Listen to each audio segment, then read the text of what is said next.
Buddhism. What are the limits of the realm of desire? Welcome back, everyone, to Mind Podcast. Is there anyone who doesn't feel a sense of awe when looking at the sky lit up by countless stars at night? Who hasn't wondered if there is some intelligence behind the universe? Who hasn't questioned whether Earth is the only planet that sustains life? For me, these are natural curiosities in the human mind. Throughout the history of human civilization, there has been a real drive to seek answers to these questions. One of the great achievements of modern science is that it has brought us closer than ever to understanding the conditions and complex processes underlying the origins of the universe. Today, let's search together for the answers to this greatest question of the universe. As you may know, according to the Big Bang Theory, our universe was born from a massive explosion that released an enormous amount of energy. This idea is widely accepted, but the model still struggles with the singularity at the very beginning, where familiar physical laws break down. This raises the question, what existed before the explosion? From ancient times until today, philosophical and religious schools of thought, from east to west, have woven cosmological and existential views that form the foundation of human beliefs and ways of life. Commonly, people divide these views into two main schools: idealism and materialism. Over time, these two extreme tendencies have mixed and clashed, leading to the formation of different philosophical and religious systems. These differences have often resulted in conflicts that are sometimes irreconcilable. In fact, they have been one of the main causes of discrimination and division, and have even led to devastating and bloody wars of extermination across the world. Not only in ancient times, but even in the so-called modern civilization of today, during the mid-20th century, the renowned scientist Albert Einstein became a lifelong vegetarian and stated, "The religion of the future will be a cosmic religion. It should transcend a personal God and avoid dogmas and theology.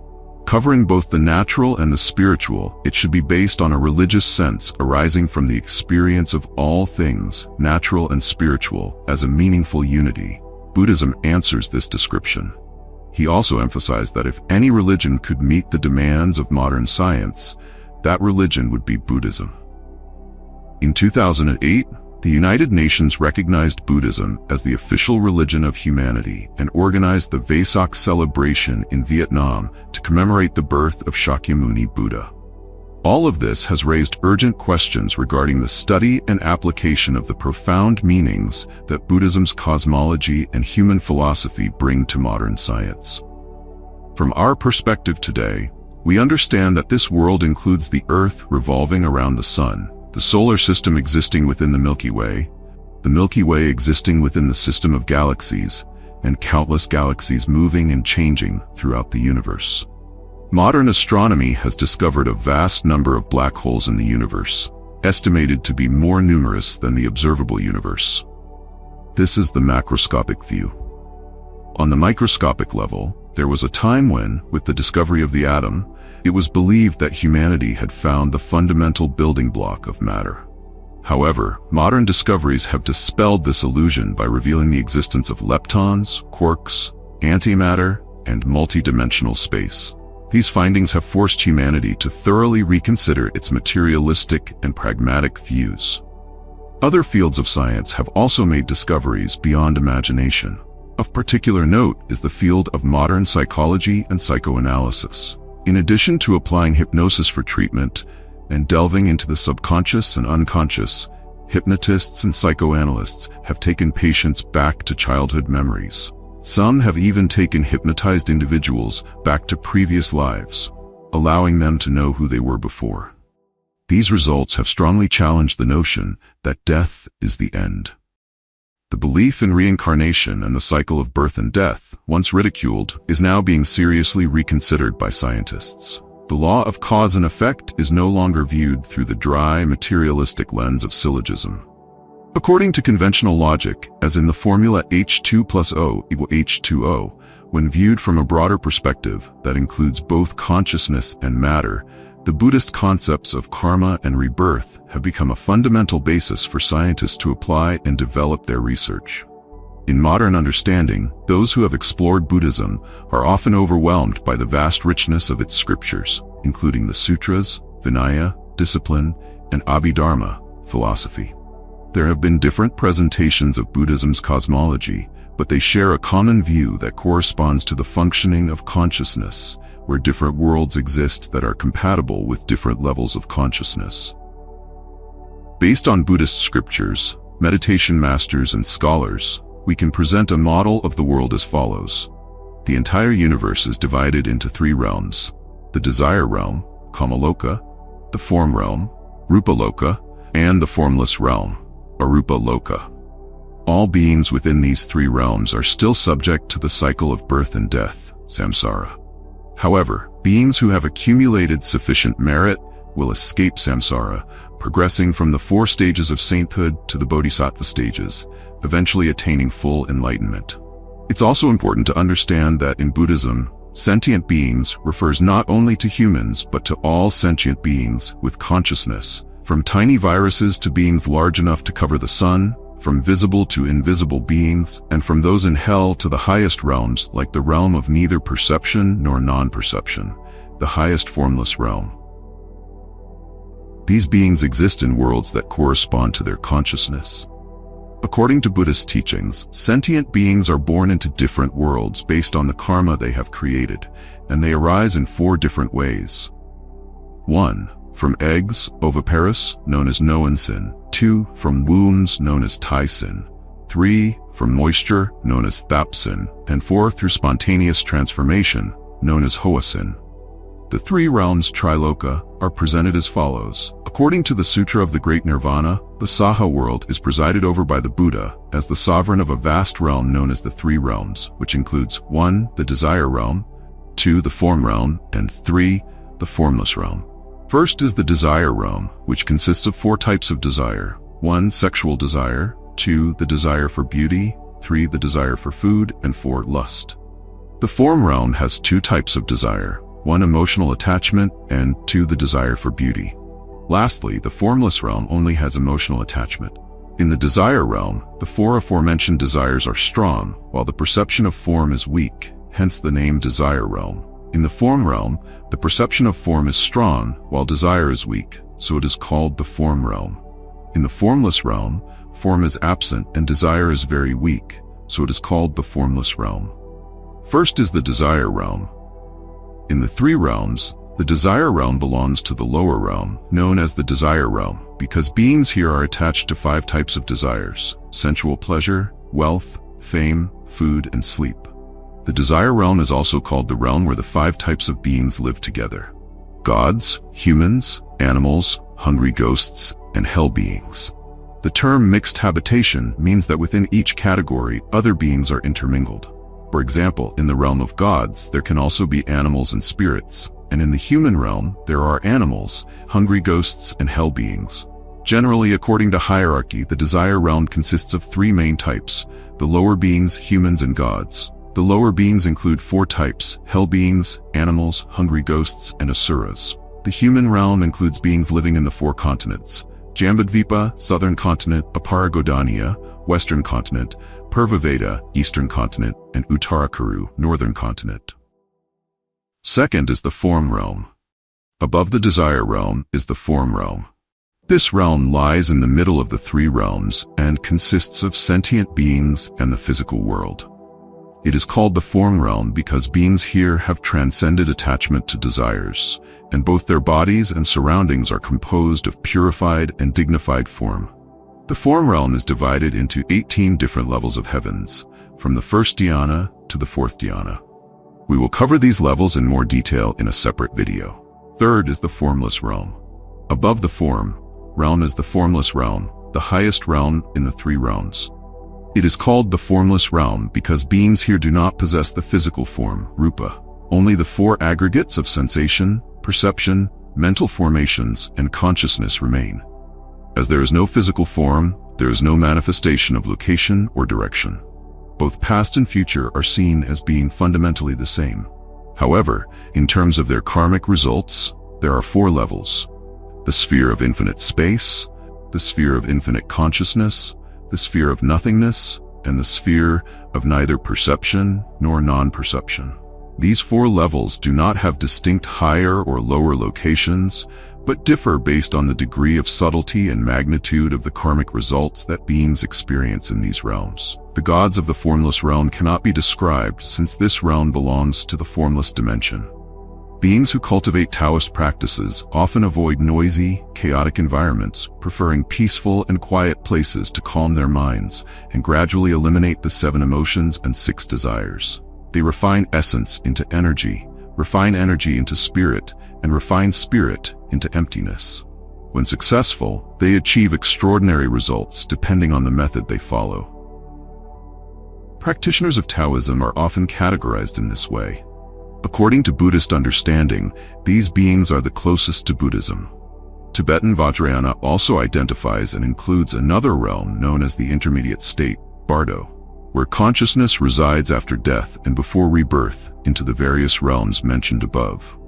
In summary, the Buddhist view of the universe is as follows. This world consists of many different spatial dimensions, each corresponding to the karmic actions of individuals, groups, and especially the consciousness of sentient beings.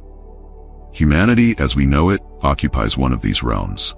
Each realm has its own laws and rules. If we speak in modern terms, the world we perceive through our 6 senses, eyes, ears, nose, tongue, body, and mind, or with the help of modern technology such as telescopes, microscopes, and particle accelerators, is just a limited understanding, akin to the parable of the blind men examining an elephant. Buddhism classifies the universe into 3 categories: small thousand worlds, medium thousand worlds, and great thousand worlds.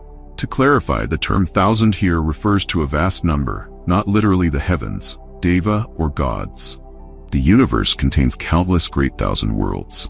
Specifically, 1,000 celestial bodies make up a small thousand world, 1,000 small thousand worlds make up a medium thousand world, and 1,000 medium thousand worlds make up a great thousand world. Thus, a small thousand world contains 1,000 celestial bodies, a medium thousand world contains 1 million, and a great thousand world contains 1 billion celestial bodies. Some people suggest that a small thousand world represents a galaxy, a medium thousand world represents 1 million galaxies, and a great thousand world represents 1 billion galaxies. However, this interpretation might be a bit extreme. The description provided by Bodhisattva Samantabhadra in the Avatamsaka Sutra, Flower Garland Sutra, seems more aligned with modern astronomy. In this teaching, Samantabhadra tells the assembly, "O disciples of the Buddha, the Sea of Worlds has many different forms. Some are round, some are spiral, some are like flowers, and there are countless tiny particles differing from one another." When comparing the structure of constellations and galaxies that science has recently discovered, one can see a strange resemblance to the descriptions found in Buddhist texts. For example, the whirlpool shape seen in the constellations Cetus, Pegasus, and Hercules, the river-like shape of the Milky Way galaxy, and the flower-like structures of nebulae in intergalactic space. We still do not know the exact shape of our galaxy because current spacecraft are not capable of traveling beyond the Milky Way to observe it. It would take millions of light years to travel from one end of the galaxy to the other. However, another description from Buddhist scriptures suggests that the Saha world, our world, has the shape of Mount Meru. To the north is Uttarakuru, to the south is Jambudvipa, to the east is Purvavadeha, and to the west is Aparagonia. The shape of our galaxy is described as a mountain, which is an inspiring idea, though it awaits confirmation by astronomy. That covers space, but what about time? According to scientists, time is the movement of matter, with 1 year being measured by the Earth's complete revolution around the Sun. However, at the microscopic level, time in celestial bodies, galaxies, and the universe can be measured very differently. In the 20th century, the discoveries of the great scientist Einstein shook the mechanical division of space and time with his famous equation E=mc². This formula established a close relationship between energy, matter, and speed, which also has a direct relationship with time, where c represents the speed of light, approximately 300,000 kilometers per second. From this, a new concept emerged, the 4-dimensional space-time continuum. Matter changes depending on speed and time. And why not? If we have four-dimensional space-time, it is possible that there are many other dimensions of space that scientists are still working to explore. What does Buddhism say about this?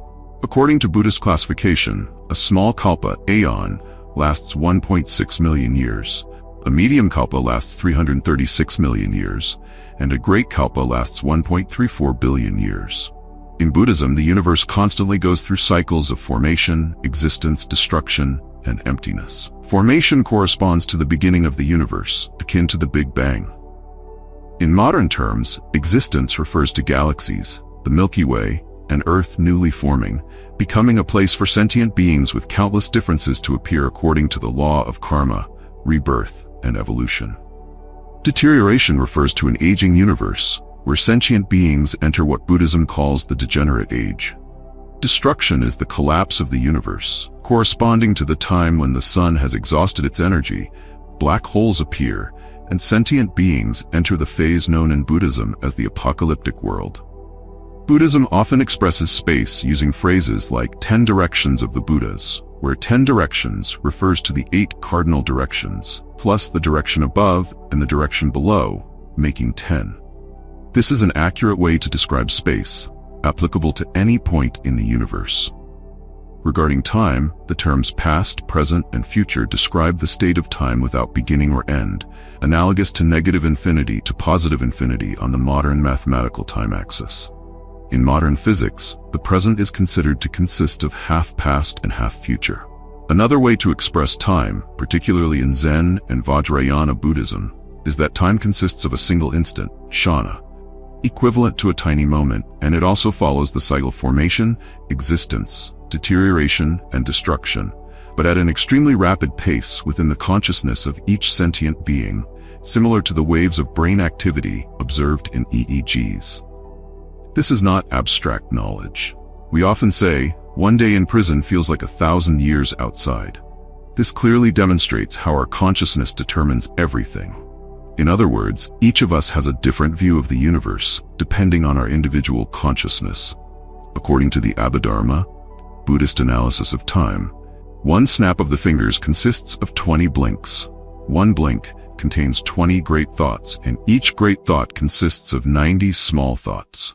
That means in the time it takes to snap our fingers, 36,000 kshanas, tiny moments, have passed. This illustrates the intimate relationship between energy, matter, and consciousness, which has been firmly established. This explains why there are practitioners who have attained extraordinary abilities that defy imagination. It's not just written in scriptures. Even in modern times, there are more and more cases of people entering deep meditation without eating or drinking for long periods, yet remaining in excellent health. Some great masters can sit in meditation for months on the snow-covered peaks of Tibet. This insight is crucial because it will serve as the basis for explaining the following sections. And as stated in the Shurangama Sutra, this universe is like a bubble floating on a vast ocean. Here's the exact quote. If one mistakenly believes that form is the mind, one is determined to make the mind reside within the physical body, without realizing that even space, emptiness, and solid ground are mere manifestations within the mind's nature. It is like disregarding the vast, still ocean and only acknowledging a single bubble, thinking that this bubble represents the entirety of water in the ocean. Know that even space is born within your mind, like a few clouds scattered across the sky. How much more so the worlds that exist within space? In the Diamond Sutra, the Buddha also affirms, all conditioned phenomena are like dreams, illusions, bubbles, shadows, like dew or lightning, thus should they be contemplated. This means that all conditioned things are like dreams, illusions, bubbles, shadows like dew or lightning, and should be viewed in such a way. Conditioned phenomena here can be understood as the entire world, including matter, consciousness, visible and invisible things, all within the realm of samsara. The mysteries of the universe are endless compared to our ability and limitations, and the universe is infinite in both depth and breadth. According to dialectical materialism, this universe is always in motion, as described in the I Ching, a Chinese text that scientists have praised as the formula for the universe. Lao Tzu, an ancient Chinese philosopher, also affirmed in the Tao Te Ching, "The nameless is the beginning of heaven and earth. the named is the mother of all things. One of the most important insights of Buddhism is that the transformation of our consciousness determines our destiny. Humanity's understanding is still far from finding the exact answer to the universe. Therefore, the Buddha declared that his teachings are like leaves in his hand compared to the vast forest of universal truth. However, these teachings are sufficient to help beings achieve liberation. Every individual or sentient being is a potential Buddha. Ordinary Buddhists often believe that the universe is made up of the four elements: earth, water, wind, and fire, purely material substances. However, a deeper study of the Shurangam Sutra reveals that the Buddha identified that the universe is always latent and structured by the 8 great elements: earth, water, fire, wind, space, perception, consciousness, and awareness. Among these, consciousness plays an extremely important role, and this understanding is closely aligned with modern science. To view the world in the most objective way, we must consider both scientific and spiritual perspectives. Science and spirituality complement each other and are not in opposition. Both aspects are essential for humanity and for the future development of knowledge. Buddhist philosophy, with its practicality and simplicity, provides a natural spiritual framework for the advancement of modern science. Every day, science discovers that the power of thought and the experiential teachings of people who lived 25 centuries ago have a remarkable timeliness. It is very likely that these discoveries will allow humanity to free itself from its own constraints and illusions, ultimately achieving serenity, happiness, and peace. To achieve this, you should start with meditation. As demonstrated by the scientist Richard Davidson, through experiments using functional MRI, active and continuous meditation can change certain brain structures, and by increasing the activity level of these structures, it can lead to long-term behavioral changes in meditators. Regardless of what the universe is or looks like, I still hope that we live kindly, diligently, practice daily, and with sufficient good karma, you will be reborn into a higher realm. In this way, there will come a day when you attain liberation. Emptiness, Buddha's answer to humanity's greatest issue. Welcome back, everyone, to Mind Podcast. One fine day, a journalist found himself at the airport, where he encountered a famous monk. Curious about the great issues facing humanity, the journalist decided to interview the monk to see if he could find answers to his concerns. He asked, "What do you think is the biggest problem the world is facing today? Is it the economic downturn, global warming, or war?" The monk smiled calmly and replied, "Before I give you an answer, let me ask you a question first. Who are you?" "I'm a journalist," the man answered. "No, that's your profession. Who are you?" "I'm Alex," the journalist continued. "No, that's your name. Who are you?" the monk persisted. "I'm a human being," the journalist hesitated. "No, that's your species." "Who are you?" the monk asked again.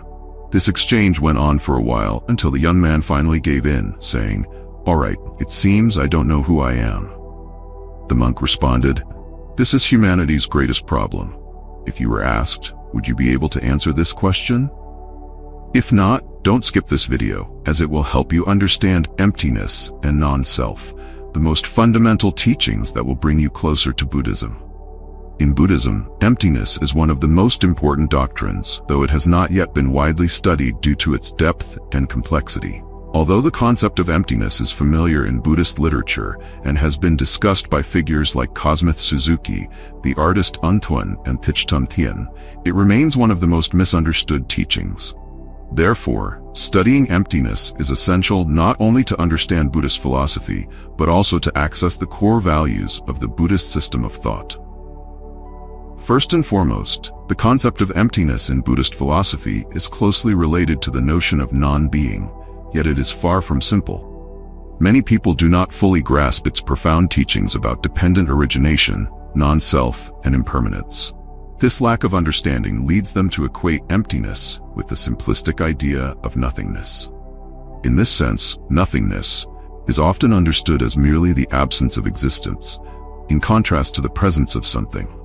Typically, when we see an object in front of us, we say it exists, and when it disappears, we consider it non-existent. As a result, emptiness is often misinterpreted as annihilation or void. This misunderstanding has led some to criticize Buddhist teachings as pessimistic or nihilistic. However, in Buddhism, emptiness is not to be understood in such a way. It refers to a dynamic and vibrant state, existing in harmony with the endless rhythms of creation and dissolution. Emptiness is the intrinsic, non-substantial nature of all things and phenomena. Let's explore this concept with a simple example. This video you are watching contains my voice, a script I wrote, as well as images and music. However, this video cannot appear in your experience without the pixels of the screen through which you are watching it, nor without the speakers producing my voice. These components are essential to the video's existence, even though they are not directly visible in it. Moreover, the video cannot exist as part of your experience if your phone or computer is not connected to the internet, or if the people responsible for setting up and maintaining your internet connection had not done so. This video, as a phenomenon you are encountering, also cannot exist without your ears to hear it and your eyes to see it. And these ears and eyes are themselves products of countless causal relationships, including your parents, the evolution of humankind, and even the Big Bang. All these factors serve as causes and conditions that allow this video to become part of your experience. Additionally, the ideas, images, and music in this video were produced by countless people. Shouldn't we also consider these individuals as causes and conditions of this video? Even the historical Buddha himself plays a key role in the existence of this video, and thus we must give him credit too. The list of causes and conditions could go on infinitely, but I will stop here before it becomes overwhelming. As you can see, we cannot fully explain all the causes and conditions that contributed to the existence of this video. What you are experiencing now seems like an isolated phenomenon, a clip that exists only for the unenlightened mind in its daily state. However, someone with insight would recognize that the entire world and the entirety of history have come together to make this video exist. This is the wondrous nature of emptiness in Buddhism. It reminds me of the butterfly effect in modern science. What you call a video is merely the form through which the entire universe manifests before you at this moment of experience. Of course, this video is not the only example. Nagarjuna, a renowned bodhisattva, teaches us that every object or phenomenon, regardless of type, is an assembly of causes and effects. Nothing in our experience can exist independently from everything else. So who are you? Do humans not exist? That sounds absurd since we are living and experiencing life right now. To answer these questions, we need to understand a Buddhist concept called the 5 aggregates, skandhas. Simply put, the human being is composed of 2 parts, the physical body and the spiritual mind. The physical form, which has shape and structure, is called the form aggregate, rupa. The spiritual part, which lacks physical form, is called name and includes the other 4 aggregates, feeling, vedana, perception, sa, mental formations, samskara, and consciousness, vijnana. The term 5 aggregates refers to the composition of a person, and more broadly to the entire cosmos and all sentient beings. Let us first look at the form aggregate.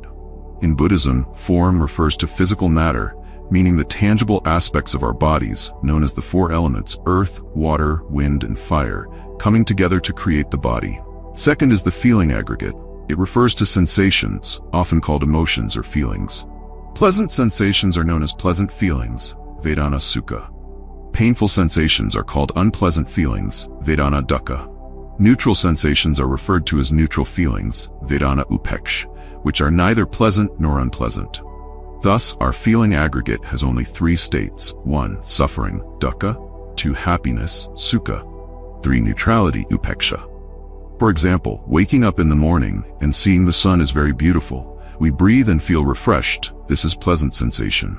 At noon, if we encounter something undesirable, like falling, being cold, or losing possessions, that is when suffering sensation arises.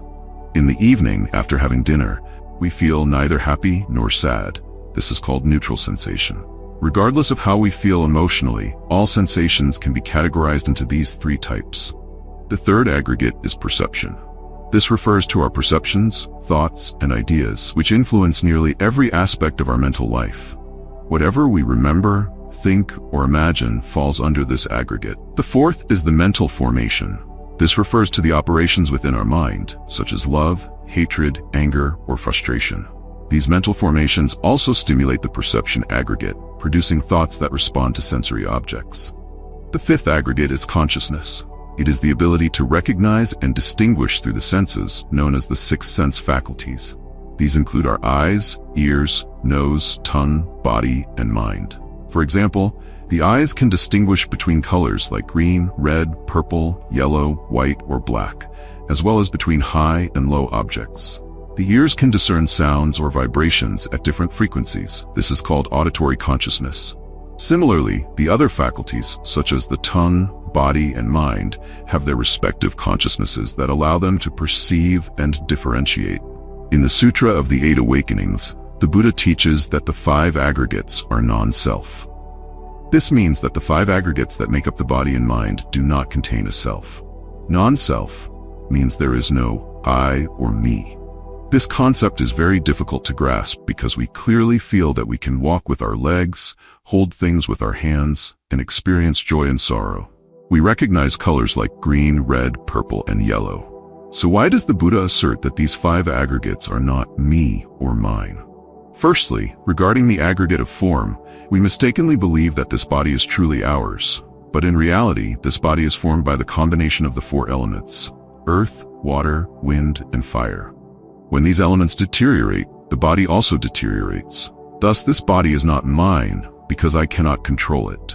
Moreover, we consider each part of our body as ours: my legs, my hands, my head, my eyes. But when we lose a leg or a hand, does the self disappear? The answer is no. The leg is just a leg, and the hand is just a hand.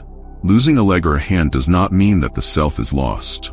Are the organs, such as the heart, liver, and lungs, me? We also know the answer is no. The heart is just a heart, and the liver is just a liver. For instance, if we donate our liver to someone else, the self does not transfer to that person. If the heart stops beating, it can be replaced with a new heart, and the body will continue to function. Similarly, any other part of the body can be removed or replaced without the self being lost. Therefore, we can conclude that this body, or the aggregate of form, is non-self. It does not contain a self. Secondly, regarding the aggregate of sensation, we observe that sensations change constantly. Sometimes we feel joy in the morning, pain at noon, and calmness in the evening. So, which sensation is me? If joy is me, then suffering cannot be me. If suffering is me, then joy cannot be me. Thus, none of the three types of sensation, pleasure, suffering, or neutral feeling, is me. Joy is just joy, and suffering is just suffering. If things can change beyond my control, this is also the objective perspective of Buddhism, which refers to it as vipassana, insight, the clear, discerning observation of truth. Thirdly, regarding the aggregate of perception, sankhara, is thought or imagination truly me? If we pay attention, we see that our thoughts change constantly and flow endlessly without pause. We think about everything, from matters high and low, from east to west, from one thing to another. In this way, we observe that thoughts shift continuously, with no stable sense of self attached to them. Fourthly, with respect to the aggregate of mental formations, sankharas, which includes likes, dislikes, desires, and aversions, do we truly see these as ours? When I like something, I don't feel repulsed, but when I dislike something, I feel aversion. Yet if love were truly me, then who am I when hatred arises?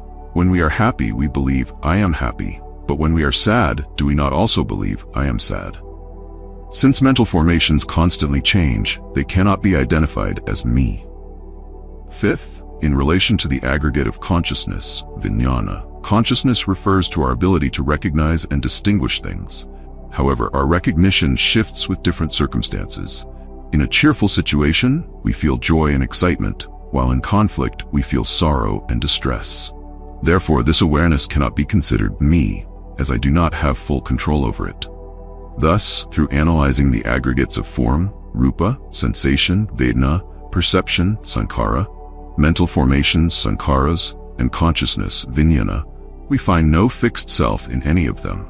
And yet, we have long misunderstood this body and mind to be real. From this misunderstanding, we have created endless suffering for ourselves and others.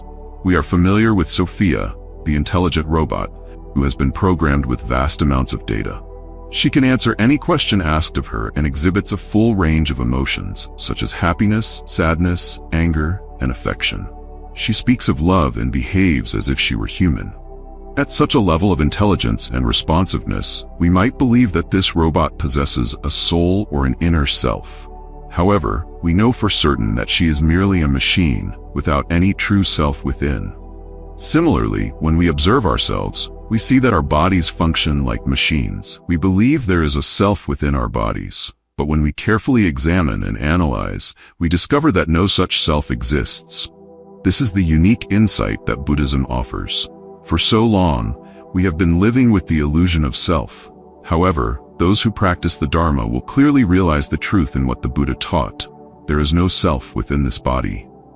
Understanding the principle of anatta, non-self, that there is no inherent self, brings great benefits. When we grasp the truth of non-self, we will live more peacefully because we no longer cling to the idea of I or mine. We will understand that all the suffering in the world arises from our mistaken belief that this body and mind contain a self. The Buddha, with his profound wisdom, comprehended all phenomena in the universe. He revealed to humanity that both the body and the mind are merely combinations of conditions, subject to the law of impermanence. There is nothing within them that is truly me or mine. We must contemplate and reflect deeply to truly penetrate and understand the truth of non-self in this life. If we wish to progress on the path of Buddhist practice, we must see things as they truly are. There is no self within the body and mind. All suffering is built upon the illusion of self and ego. In reality, we live our lives doing everything for me, yet this me does not truly exist. When a person attains enlightenment and realizes the truth of non-self, they no longer hold on to selfishness or ego. Instead, they embody selflessness, compassion, and loving kindness. The Buddhas, Bodhisattvas, and enlightened monks who have realized the principle of non-self are no longer obstructed by anything. They dwell only in eternal peace and happiness. Nowadays, many people mistakenly believe that the things in front of us, beside us, and are real and will exist forever. As a result, people try to cling to these things, spending their entire lives chasing fragile, fleeting happiness, endlessly searching without ever finding true happiness. Over time, all things follow the cycle of birth, existence, change, and decay, from nothingness to existence and back to nothingness. In a Zen monastery, a monk from a distant place arrived, requesting to join the community in practice. This monk had previously studied the Dharma at a Buddhist institute and was well versed in Buddhist teachings. He was particularly skilled in understanding Zen principles, including the concept of emptiness, shunyata, and the Diamond Sutra. The monk prided himself on his knowledge, believing he had mastered the essence of Zen. Enthusiastically, he spoke to everyone he met about emptiness, listing the 8 kinds of emptiness related to feelings, the 20 types of emptiness in Prajna wisdom, and the 10 kinds of emptiness in meditative concentration. His fellow practitioners admired his knowledge. Eventually, word of this reached the abbot. The abbot summoned the monk and said, "I've heard you teach eloquently about prajna wisdom and emptiness." Just as the monk was about to respond, the abbot suddenly slapped him across the face. Confused, the monk turned back to the abbot to ask why, only to be slapped again. Frustrated and angry, the monk exclaimed, "I haven't even said anything yet. Why are you hitting me? It hurts." The abbot calmly replied, "In the realm of emptiness, there is no one who slaps, no one who is slapped, and no slap at all. So, who is there to hurt?" In that moment, the monk attained enlightenment. He realized that he had merely been reciting words like a parrot without truly understanding their meaning. The abbot then recited a verse. Even with little scripture, one who practices according to the Dharma, letting go of greed, anger, and delusion, awakens the mind and attains liberation. Without attachment, one transcends life and death. There was a time when I would receive telemarketing calls every day. I usually ignored the phone, but some persistent callers kept dialing daily. Every time I heard the phone ring, I practiced mindfulness, treating the sound as a bell of awakening. I would stand still, smile gently, take 3 breaths, and listen to the message they left. It was always the same voice, delivering the same message. One day, perhaps because I lost mindfulness and patience, I grew annoyed. I picked up the phone, intending to ask them not to call again. However, When I answered, I realized it was just an automated recording. There was no one on the other end of the line. At that moment, my frustration vanished. There was no one there. It was all just non-self. Usually we get angry at people, not at inanimate objects. When we recognize that the object in question is non-self, that it is not a person, the anger disappears, leaving no place to take root. After that experience, I felt calm in the following days whenever I heard advertising calls on my phone. Even though there were words spoken, I knew there was no person behind them. It was non-self. Occasionally, I would hear a real person on the phone, but I remained unaffected and calm, without any irritation. There is a story about a man fishing on a boat. From a distance, he saw a larger boat heading straight toward him. Panicking, he stopped fishing, stood up, and frantically waved his arms and shouted to alert the approaching boat to change course to avoid a collision. Despite his shouting and gestures, the other boat continued drifting closer. Fortunately, it wasn't moving fast, and it merely bumped into his boat, causing him to fall onto the deck. Angry, he climbed aboard the other boat, ready to confront the person driving it. He thought to himself, "Are they drunk? How could they ignore my warnings?" After searching the boat, he found that it was empty. No one was steering it. The boat must have drifted after breaking loose from its anchor, aimlessly floating down the river until it collided with his. At that moment, his anger dissolved. There was no one to blame, no one who had deliberately crashed into his boat. There was no culprit for him to curse or fight. In life, we often feel that others deliberately try to harm us, insult us, or speak ill of us. But if we examine closely, we may see that these people are like unsteered boats, driven by the programming of greed, anger, delusion, jealousy, and selfishness. Understanding this, our anger can quickly dissipate, just like the fisherman on the river. The essence of all phenomena is emptiness. To put it simply, phenomena have no inherent nature or fixed essence. They appear differently depending on the perspective of the observer. For example, in the scriptures, it is said that humans see a river as water they can drink or bathe in. Dragons perceive the same river as a palace or home. Celestial beings see it as a stream of precious jewels, and hungry ghosts perceive it as blood and fire. Meanwhile, modern scientists see water as H2O, made up of 2 hydrogen atoms and 1 oxygen atom. Looking even deeper, water becomes protons and electrons. Going further still, it appears as neutrons and quarks. Thus, things have no inherent or fixed nature. They appear only according to the perceptions of the observer. It completely depends on the karmic forces, levels of understanding, and perspectives of the observer. Therefore, we cannot say that reality is definitely this way or that way. Intellectuals and scientists often pride themselves on believing that science represents the pinnacle of human wisdom, trusting that scientific theories are reliable. However, science constantly evolves over time, and discoveries and theories from the past often become outdated and no longer entirely accurate. So, how can we be certain that today's scientific theories are 100% correct? Take physics as an example. In 1687, Isaac Newton discovered the force of gravity and described space and time as fixed and unchanging. But in 1905, Albert Einstein introduced the theory of relativity, which demonstrated that space and time are only relative, overturning Newton's entire framework. Einstein asserted that nothing can travel faster than the speed of light. However, today, science speculates that there may be particles that move faster than light, tentatively named tachyons. A true scientist is one who maintains an open mind, welcoming new perspectives and theories rather than rigidly clinging to their own views. Our most severe affliction is attachment to ego and ego-based views. Each of us believes that we are right, that our views are correct. By understanding the concept of emptiness, shunyata, we realize that what we consider right is only relatively viewed from a certain perspective, not absolute. This understanding allows us to be less stubborn and more open to hearing the truths of others.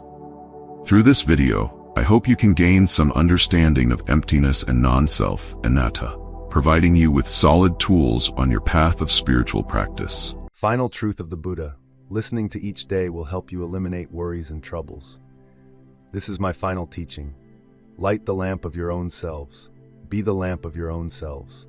Awaken, practice the righteous law, and focus on your inner self. Return to the foundation within yourself. Do not rely on others. Everything is transcendental. You should settle peacefully amidst all changes, diligently without rest, forever without giving up. O Anan, the supreme truth does not lie in the void, but resides within each person's heart. From within annihilation, see the imperishability. In suffering, perceive joy. In brutality, see humaneness. In evil, perceive goodness. Ignorance has obscured human perception. If we can break through that illusion, all suffering, all sorrow naturally disappears from our hearts. Compassion and forgiveness begin. Awakening, the emotions of all beings are alike. Everyone diligently maintains the 5 precepts. Yes, yes, if so, then today everyone should ensure that towards their children, they must love and protect them. As for the elders, they must cherish and care for them wholeheartedly. We must empathize with those who strive and make efforts. Even towards the weak, no matter how wrong they are, we should act generously. We must remember that these opportunities are everywhere in our lives. Dear Buddha, sometimes we inadvertently do things that are not in line with the Dharma. If we feel remorse for these actions, then when we cause wrongdoings, we need to regularly correct our behavior. Our thoughts have created us. If our thoughts are not good, they will manifest in actions causing suffering. Thus, our existence is like a wheel rolling in the direction of right action. If we always think of good deeds, our actions will be righteous and happiness will always be with us in this lifetime. Then what about encountering other disruptions in life? Please teach us. In summary, there are only 3 most important things. Firstly, do we love sincerely or not? Secondly, do we live fully or not? Thirdly, can we take another step and let go of everything or not? The reason we exist is to seek the meaning of life. When we sacrifice ourselves, dedicating our hearts and consciousness, that is when we perceive the truth of life. Life and death are like shadows following form, coming together and eventually parting. All phenomena are impermanent and should not be clung to. O Anan, snakes can shed their old skin and become new forms. Likewise, you should also let go of past matters. Today, I have witnessed how every small drop of water combines into an ocean. There are 3 truths that anyone can practice: a vast mind, gentle speech, using compassion to dedicate offerings throughout life. These 3 maxims are the foundation for building trust, making sentient beings love and be friendly. Whether poor or wealthy, life has suffering. Only the suffering of each person is different. Monks and nuns, until today, the knowledge I have imparted to you, you need to think thoroughly, observe carefully, apply in your practice. First, you must comprehend it yourself before sharing with others. Starting today, you must bear the heavy responsibility of spreading the supreme truth to all sentient beings. Do not rush to believe anything, even if it is my own words, until you apply your own education and intellect, then think and determine that it is completely trustworthy without doubt. O monks and nuns, all phenomena are impermanent, born and die, arise and cease. You must always strive to attain liberation. 3 months from today, Tathagata will enter the great nirvana, addressing contradictions and clarifications. What you say is completely contradictory. You believe in reincarnation, so how can you not believe in the existence of the self? Without a self, how can there be a next life? You are not wrong, but these are not in conflict. Without a self, there can still be a next life, like how an apricot tree, when you plant its seed in the ground, it sprouts into a new tree and bears fruit. Is this not the next life of the apricot tree? Sa, you are denying its nature, dear holy person. The first noble truth you present. Everything is suffering. The world is suffering. Birth, suffering, death are all suffering in life. Only suffering. Is this not a negative thought? You are not wrong, but why do I say the first noble truth while you speak of the cessation of suffering, discussing the cessation of suffering? First, I explain to everyone what suffering is. I only teach everyone how to overcome suffering, so how can it be entirely negative? You came here to destroy this world, to have the youth become monks. I am not destroying the world. What I want everyone to let go of are the artificial pleasures, like flying kites. They seek the root of life. Walking this path requires courage. Only great valor can achieve it in this vast world. Embracing a bowl and cup, each thought is focused on the body and mind, like walking on a knife's edge. Thus, an unawakened child can very well cause its family to prosper, but can also cause them great harm. Similarly, a monk views the whole world as their family, so an awakened monk can make this world flourish. You speak very rightly. You teach not to kill, making the soldiers become practitioners. They want to show righteousness but always feel guilty. Not wrong but not killing. That is a form of violent transformation, permanent and unstoppable. However, compassion can achieve this. This is the law of nature. Everyone fears death. If you realize that others also have similar thoughts, then you will naturally give up violence. Guidance for monks and lay people. Enough, deep meditation. For insomniacs, long journeys. For the weary and for those living in delusion who do not clearly understand the righteous law, their entire lives will only be suffering and unhappiness. One of the mysteries of life is to liberate oneself from fear, not worrying about the future, not being anxious about past sufferings, and not relying or fearing. Human beings in their past have another truth of life. They cling to someone or something, but eventually must lose them. From the moment you stop reaching out to seek help, you have already attained liberation. Please teach us the important things in the lives of householders. Kunda, for married life, equality is the most important thing. A family where both spouses know how to love and live harmoniously will have thriving vitality. This thriving vitality can spread, making everyone feel happy in this world. The union of husband and wife must transcend physical and material desires. The wife is a part of the husband's body. The husband should give respect and honor to the wife, not disgrace her in front of others. The wife should not violate the standards of womanhood, and the husband must live up to his role, avoiding immoral vices. Each decision of the husband must consider the wife's intentions. Loving the husband is also the responsibility of the wife. Viewing the husband's family as one's own, acting as a harbor, loving, caring, and taking care of each member of the husband's family. The husband respects each other like honored guests, and the positions trust each other. Thus, the supreme truth belongs to you, Venerable Buddha. Dear, please tell us what we should pay attention to in order to follow the path you have taught. Associate with good people. Those who cannot focus on mindfulness easily make you lazy, creating favorable conditions for practice. The realm in your mind will be pure, unpolluted. Occupations must also be in accordance with the righteous law, no matter what profession, in trading or daily trivial matters. First, you must understand clearly, then have the strength to complete it. For example, cooking rice, boiling water, do not see it as a trivial task, not worthy of attention, but see it as an opportunity to take care of yourself, your husband, and your children. For any auspicious condition in life, do not be selfish, only live for yourself, happiness, success, and wealth, but share with everyone. Avoid gambling and drinking. Be a person of humility, manners, friendliness, and honesty. Have the opportunity to donate. Monks and nuns, or practice meditation can eliminate worries and troubles. Finally, your soul will perceive supreme tranquility. You must remember that each morning we open our eyes in the dawn of a new day. We must clearly be aware of what we need to do. That is very important. People often forget gratitude. Humans must engrave in their hearts the things they are grateful for, like trees, flowers, wind, water, air, all do not belong to us. We should increasingly be grateful to everything, always carrying gratitude in our hearts to live and think like that. We will reap more benefits. Not useless. If everything is useless, wouldn't we all be diseased? If we are sick, how can death not be near, right? We carry gratitude in our hearts like a beautiful flower blooming in the world. Understanding impermanence and liberation. We are born on this vast earth. All experiences are suffering in this cycle of life. Filled with suffering and compassion, the world must be a place to pause suffering. This worldly life is the abode of enlightenment, but enlightened beings need to know how to awaken. Do not be confused, Anan. I often remind you that all phenomena are impermanent. Existence is the path leading to death. Association is the manifestation of separation. There is a big body of water. There must be water to grow. Without death, how can there be birth, Anan? You have diligently served me. I am very grateful. You have wholeheartedly assisted me.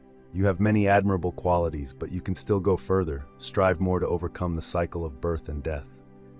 Oh, In meditation, enlightenment comes from within. Mature through each suffering. You know these things. You can do it. This also makes me feel at ease, Anan. You have 4 precepts. Your speech is very gentle. No matter what, it pleases me. You are always equal to everyone. Your silence and quiet speech make everyone feel pleased, Anan. For so many years, you have served me without any doubt. After the monk tea ceremony, there are still many vows that need your full completion. Remember well the path of me. It is not to lead you to escape this life. I believe that humans can change when they come into contact with meditation or the elimination of others' evil. This hope of faith is for noble souls whose lives are determined by their own virtuous deeds. Ignorance gives birth to suffering, sorrow, and desires, attachments, anger, arrogance, greed, jealousy. All are born from ignorance and delusion, thinking they will lead humans to the bad path. Although they are 2 forces, living and death are no different. They are one entity. We are hindered by misconceptions. Once all obstacles are removed, our entire existence will become completely independent, relying neither on external conditions nor being entangled by them. The precepts, concentration, wisdom, and the Eightfold Path can destroy all wrong perceptions. I will repeat once more. That is right view, right intention, right speech, right action, right livelihood, right effort, right mindfulness, and right concentration. Deep meditation for those who are sleepless, on long journeys, for the tired, and for those living in delusion who do not clearly understand the righteous law. Their entire lives will only be suffering and unhappiness. Any type of knowledge, whether you read it yourself or listen to fake monks, even the words I speak, you should not rush to believe. You must use your own education and intellect to examine it, then analyze and verify it. Dear Buddha, if on the path of truth we meet you, what then? On the path of truth, meeting anyone else, you should not rush to accept them as saviors. Even meeting your own father, it is not the same, thus abandoning the righteous life of the children. Children need to hold firmly in their palms. Do not rely on others. Do not take revenge. Revenge will never end.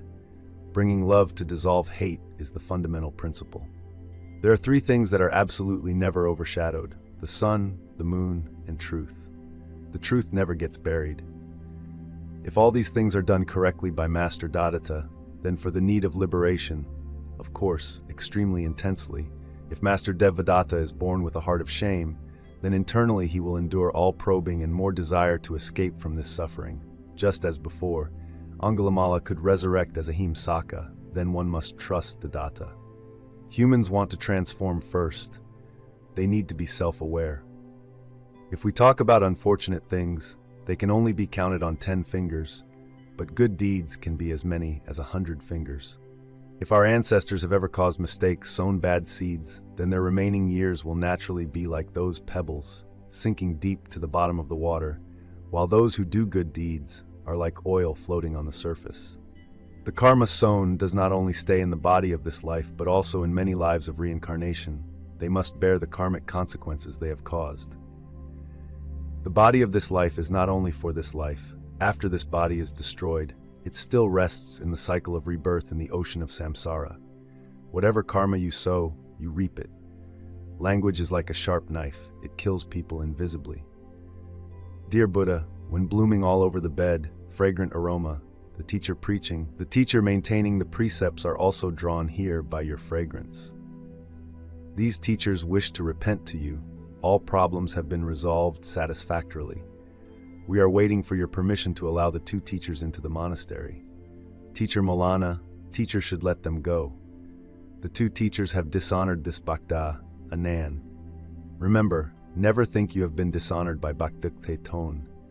The problem is not that they have violated you, but whether the 2 teachers have truly practiced the righteous law or not. You speak rightly. Master Sariputta understood my meaning. If a person is born with a good heart, they need to bravely admit it, which is also the first step in correcting their mistakes. They must be careful from words to deeds. Making a monk must repent, yield to the righteous path. Dear Buddha, please grant us grace. This dispute has disturbed the peace of the Sangha. Should not let this happen again. Invite them here, arrange a place to eat and stay well for them. We have stayed in Master Anura's monastery for months. Master and monks are examples of compassion, love, and friendliness. The coming months are extremely important.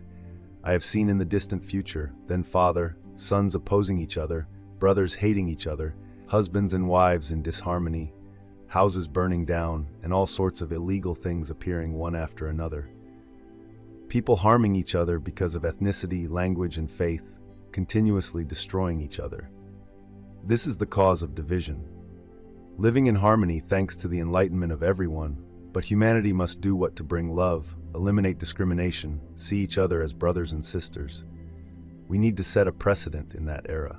Our standards will save humanity from the hellish flames. Both teachers can reconcile. I am very happy. The teachers realized their mistakes and chose a peaceful way. This has set an example for the masses to avoid future disputes in our Sangha.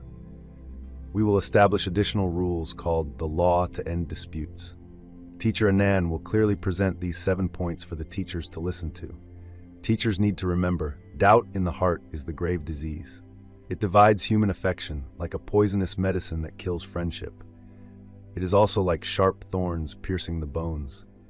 Never forget that it is our own thoughts that have created our own selves. I, dear Buddha, the teacher who practices the precepts, speak very rightly.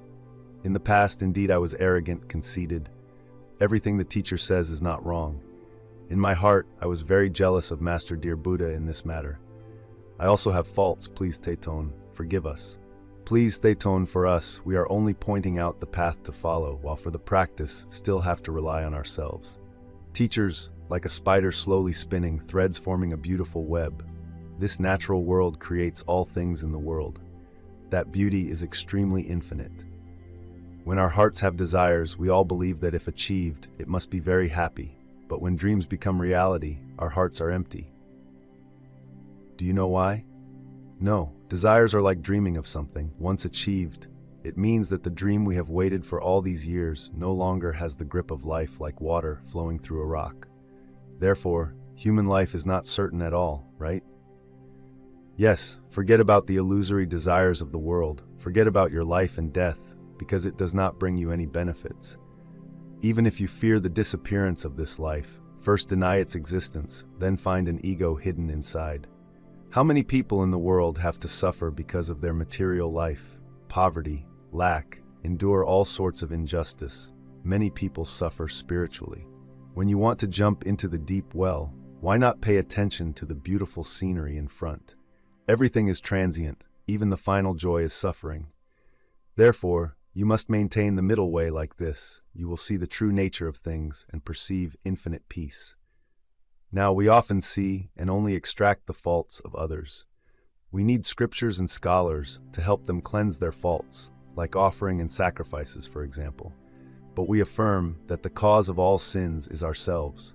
Only we can open the door to liberation and forgiveness. If someone wants to cross to the other side of the river, what should they do? In my opinion, if the river is shallow, they can wade through. If the water is too deep, they must row a boat or swim across. If they do not want to wade through, do not want to swim, nor want to row a boat, then what? Then they can only pray to the deities. But if such people do not have the helper deity appearing at their feet, then what? These people are called fools, ignoramuses, just like that. If a person uses intellect to cover desires and fools, how can they not find truth and liberation? If they only worry about praying or making sacrifices, they will remain stuck. They cannot step out of the rut. The ground is our foundation. The blue sky gives us space freely. Because our bodies are all within it, how can we call it truth? V can only be experienced by oneself. Understand oneself clearly. Realize that I do not have thoughts, do not have desires, only by feeling and maintaining neutrality. Knowing these things, you will no longer see the existence of all things as different as weather changes, trees fall, and decaying corpses. You can also perceive that, right? Certainly, wisdom is always present everywhere. The sun, the moon, stars, the Milky Way. The supreme truth resides in that. Each person can possess, attain enlightenment. Today, I have undergone an extremely difficult experience, such as desires, anger, illusions, greed, hunger. Everything is manifesting before my eyes, but my heart remains steadfast, unwavering. I have vowed that even if I must sacrifice, I must attain supreme truth. In the end, I have witnessed the truth of salvation. Please teach me the path to achieve the righteous law. All things in the world merge into one entity, like an invisible string that we cannot see. If you diligently do good deeds like a light spilling onto the shore over time, good karma will follow you from this life to the next, until enlightenment. Conversely, if you do evil deeds, you will have many lives, many incarnations suffering karmic consequences, and thus all these things form the causes of downfall. If you focus on mindfulness every minute in the present, maintain calm and peace, you will find the middle way within your own heart, not sad or happy, transcend the flux of karmic forces, and ultimately attain the truth of impermanence. Please let me enter. I want to meet you. Buddha is the hope of my life, dear B. Please, Buddha, take back my son. Please let me take back my son. Return my son so I can escape this suffering. Dear B, please take back my son. We can make the child live again, but you must do a few things. Go to any house in the city and ask them for a rice grain. Yes, I will go immediately. But remember, the house you ask must never have had any relatives pass away. Yes, I have permission to go to the mother. Oh, can you please give me a rice grain? No, I can't. I have, but sister, you only need to ask for 1 grain. But please tell me, has anyone in your house ever died? Sister, what are you saying? You can't get anything. My parents died half a year ago. Sorry, I cannot take a rice grain from your house. Everything in the world is born dies. It is the natural law. No matter old or young, intelligent or foolish, everyone must die. Enough, if I have told you these truths before, do you believe me or not? The moon hangs in the sky like the supreme truth. So every night the moon rises, grows larger each day until full, then after full, wanes until it disappears, then starts to rotate again. But it does not disappear, just out of our sight. Your sister's child has not died, it is only living in your heart. Yes, sister, calm down and you will understand these things. The shadow of existence, like a person's shadow, suffering follows throughout our lives, and the cause of suffering is attachment to external conditions. Also understand that all things are impermanent. So how can C achieve liberation?